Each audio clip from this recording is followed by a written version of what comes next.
दा जों बिटिसिआव ओरैबायदि साब्रैसो मानसिफोर बिसिनि मुङा जाहैबाय कास्टम बिक्रम सासेया मामोनलाय रिनजय एन्ड प्रहलाद दिनैनि दिनाव बिसोरखौ जों बिटिसिनि गेरेन्टि मास्टार होननानैहाय नाम मुंख'गोन दिनैनिफ्राय गेरेन्टि मास्टार बिसोरो BJP will never ever change their ideology. That is why I am appealing to all the minority people to vote for UPPL, no for NDA. सिगाङाव आं निउस चेनेलनि बिथांमोनखौ हामबाय होग्रोयो बा साबायखर बावग्रोयो मानो होनोब्ला बे निउस जों मिडियानि थ्रुयैहाय जों फोरमायहरनो नागिरदों रायजो राजा स्पेशेलि सिडलिबासि बा निस्मा समस्तिनि रायजो राजाफोरखौ मोजाङै खोनासंलांनो थाखाय आं खावलायग्रोयो फार्स्टआव आं बेखौ बुंग्रोयो जोंनि इन्डियाया डेम'क्रेसि हिसाबाव ना अपोजिशन रल प्ले खालामनोबा कनस्टिटिउसनाल जोङो राइट्स होखादों जाय गभर्नमेन्ट सलायदों बिसिनि पलिसिफ्रा राइट नङाब्ला जों बेखौ बुंनायनि फुरा माने राइट्सआ दङ ना बिसिनि पलिसि बा बिसिनि मा होनो माने लिडार्सफोरखौ जों बखिनो हानायनि मोन्थाय दं दिनै जों निस्मा युथ ब्लकनिफ्राय बे प्रेस मिटखौ लानाय जादों प्रेस मिटआनो जाहैबाय दा जों बिटिसिआव ओरैबायदि साब्रैसो मानसिफोर बिसिनि मुङा जाहैबाय कास्टम बिक्रम सासेया मामोनलाय रिनजय एन्ड प्रहलाद दिनैनि दिनाव बिसोरखौ जों बिटिसिनि गेरेन्टि मास्टार होननानैहाय नाम मुंख'गोन दिनैनिफ्राय गेरेन्टि मास्टार बिसोरो मानो होनोब्ला बिसोरो माने गेरेन्टिफोरखौ होदों बिसोरो मोनबा गेरेन्टि होदोंमोन रायजो राजाफोरनो नाथाय मोनसेबो साक्सेस गैया बिथांमोना दा गेरेन्टिनि बाथ्राखौनो बुङो फैया माबा दस्रासो दानखेगासिनो दं बहाथो गेरेन्टिया ना हायोब्ला जोंजोंहाय फेस टु फेस डिबेट होफै बिथांमोना आरो बिथांमोना बुंदों दिनैहाय माने UPPL सरकारा जोबनो थांगासिनो दं होनना बुंगासिनो मा एंगेलजों बिथांमोना साननानै UPPL सरकारा जोबगोन बिनि ओंथियाखौ जों नै जोबनो थांगोन बुंदों बिथांमोना खिन्थु जिबनावबो बे जानो हाया आं दिनै बिनि अंखखौ होनो थांगासिनो दं रायजो राजाफोर खोनासं माब्रै UPPLआ जोबा जोंना MP 3 दं नंगौना नङा ना MP 3 दं आरो सासे MPआ अलरेडि 6 बोसोरनि थाखाय माने इलेक्टेड बा रायजो सभायाव थोनहरनानै दंखायो दिनै बिटिसिनि MCLA बा सरकार सालायगासिनो दं बिसिनि टर्म्सआ 5 बोसोर नाथाय 6 बोसोर थांबाय 6 मास थांखाबाय 6 मास थांखाबाय दा सारि बोसोर दंबावो होमब्ला जोंना रायजो सभायावहाय 6 बोसोरनि थाखाय जोंनि बिटिसिनि चिफ बारग' बिटिसिनि चिफ प्रमद सारा अलरेडि इलेक्टेड जानानै दंखायो बा रायजो सभायाव दंखायो अब्ला नायदो बिथांमोना माबे सरकारा जोबग्रोगोन अर माबे सरकारा थागोन जोंना UPPLनि आयुआ लावसिन दं रायजोफोर बेखौ क्लियार साननानै ला बिसोरहा सारि बोसोर जोंहा 6 बोसोर दं दा कास्टम प्रहलाद बै मा होनो बिसोरखौ गेरेन्टि मास्टारफ्रा मा बुंगासिनो दङ ना माने UPPLआ जोबसिगोन होननानैहाय बिथांमोना कनस्टिटिउसनेल बुस्थुखौ जेबो मिथिया नामा आं बेखौसो सोंनो नागिरदों बिथांमोनखौहाय बिथांमोना नायनो हागोन रायजो सभानि टर्म्सआ बेसेबां दङ ना दिनैहाय बिसोरो मा खालामगासिनो दं बिटिसिआव गावसोरहाथ' गेलेनो हाखायाखैसै 15था मोनब्रै सिटखौनो BJPनो हरबाय बै समाव माबायदि केम्पेइन खालामदोंमोन BJP हाथाव BTC बासाव दा उल्टासो खालामगासिनो दं बेथ' जयगथ' नङाना दिनै आं बिसोरखौ बुंबावो ना बिसोरो माब्रै फुथुलाफोर बायदि ना फुथुलाखौहाय माबायोब्ला सलायनांगौब्ला दुरुं खानानै सलायनांगौ ना बे दुरुङा माब्ला जगोन बिसोरो फात्तान मोननाय नङा नायबाय था रायजोफोर ना दा क्लियार जानानै था माने जोंनि UPPL सरकारा बाया बे स्ट्रंसो जालांगासिनो दं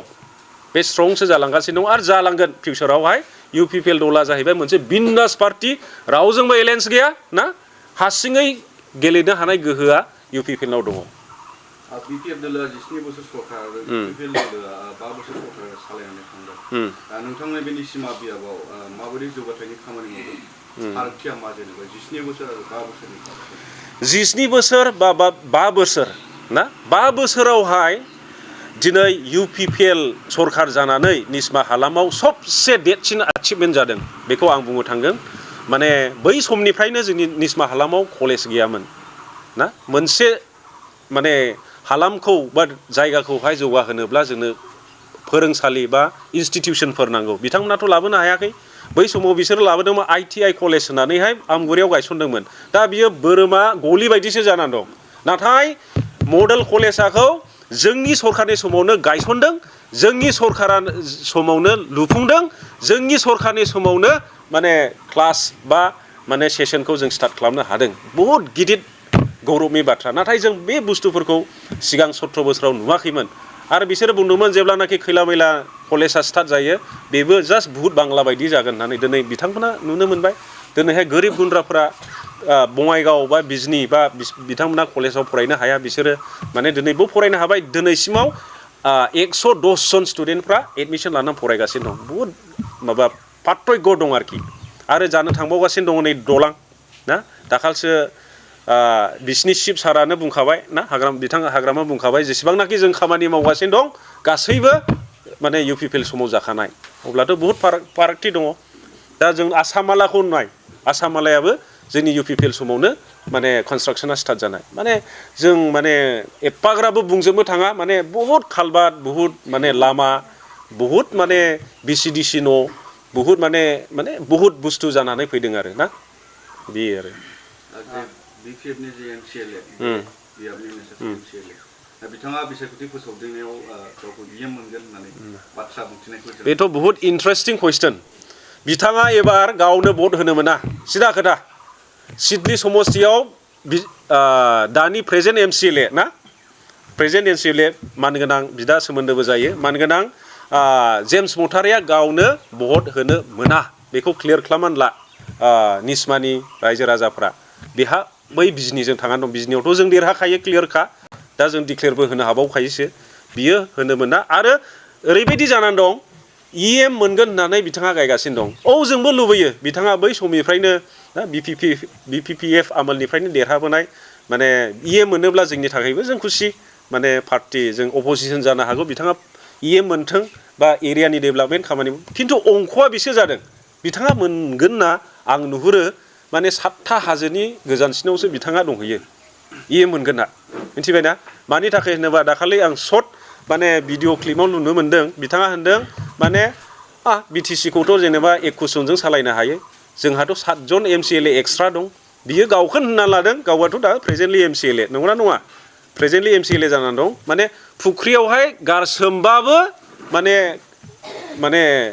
मा होननांगौ जाखो माने जेबो खहा जाया माने BPF सरकारा थाखागोन होननानै दिनै माने निस्मा हालामनि मानसिफ्रा बा समस्तिनि मानसिफ्रा BPF सापर्टफ्रा एफा खस्थ' खालामनानै गोलोमदैजों खालामनानै माने सापर्ट होनानै बिथांखौहाय बोरै गावखौनो दा एफाग्राब D ग्रेड MCLA होनना लानो हाखो बिसोरना कुइसना D ग्रेड MCLA आव खालायना लादों मानो होनब्ला EMखौ माने नांला आसला माने जों नुयो बिनि माने माबाफोरखौबो जेनेबा बिनि माने मा होनो केपासिटि थायोना माने एसेम्बलि जोंनि BTC काउन्सिलाव एसेम्बलि जायो मायो बिनि जेबो माने निस्मा हालामनि थाखायहाय बुंहैनो हाया जायो दा दिनैहाय जों ओरैबायदि नुबाय अंखआ मानि थाखाय बे मोनलाथ' मोजां आं होनगासिनो खिन्थु अंखआ ओरैबायदि जानानै दङ माने अलरेडि माने जोंनि खाम्फा दाखालि UPPLनिफ्राय देरहानाय बिथाङा BPF आव थांफिनबाय नंगौना नङा बेथ' क्लियार काट ना आरो हाग्रामा सारा बुंखादों जों आं CID बायदिसो थोनहरनानै दङ ना अब्लाथ' बियो थांफिनोबा